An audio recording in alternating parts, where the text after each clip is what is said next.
കൊട്ടിഘോഷിച്ച് clean ചെയ്ത ചന്തക്കായൽ വീണ്ടും പഴയതുപോലെ. ഇതോടെ ജലമൊഴുക്കും തടസ്സപ്പെട്ടു.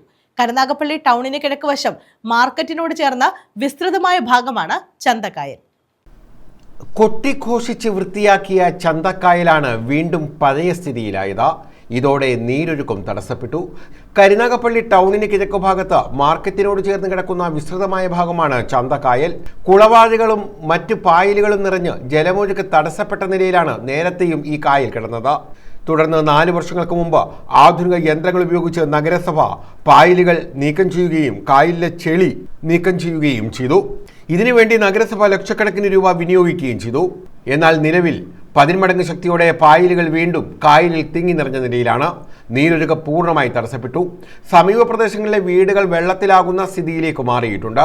സമീപവാസികളുടെ ഉപജീവന മാർഗമായ മത്സ്യസമ്പത്തും വളരെയധികം കുറഞ്ഞു.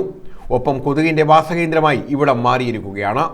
നീരൊഴുക്ക് ത്വരിതപ്പെടുത്താൻ വൻതുക മുടക്കി വീതി കൂട്ടി നിർമ്മിച്ച പാലവും പായലുകൾ മൂടിക്കിടക്കുകയാണ്. ഇക്കാര്യത്തിൽ അടിയന്തരമായി നടപടി ഉണ്ടാകണമെന്നാണ് പ്രദേശവാസികളുടെ ആവശ്യം. പായലും വളർന്ന് പന്തലിച്ച് കിടക്കുകയാണ്. ഈ വളർന്ന് പന്തലിച്ച് കിടക്കുന്ന പായൽ മാറ്റുന്നതിന് വളരെ എളുപ്പമുള്ള കാര്യമാണ്. കാരണം അതൊരിക്കൽ അവർ പ്രവൃത്തിയിൽ കൊണ്ടുവന്നു. പക്ഷേ അത് സ്വാഭാവികമായി യഥാസമയങ്ങളിൽ ചെയ്തില്ല എന്നുള്ള ഒരു വസ്തുത നാം മനസ്സിലാക്കണം. എന്തുകൊണ്ട് ചെയ്യാൻ കഴിഞ്ഞില്ല?